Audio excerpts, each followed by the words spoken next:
So you're probably wondering, why did it take so long for police to release the doorbell camera video in the Savannah Guthrie case? It wasn't because there wasn't a camera. It's because her mother didn't have a cloud subscription, and that matters more than people realize.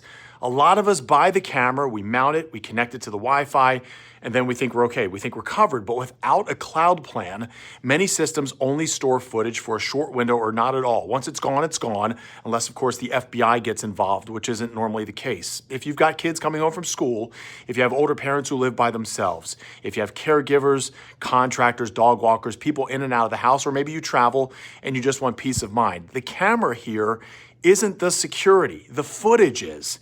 And without a subscription, usually $10 a month, you might not have it when you actually need it. We spend hundreds on doorbell devices. A few extra dollars a month is what makes it real protection. So go ahead, open the app, check your plan, make sure your home security actually stores something, because the worst time to find out is after you need it.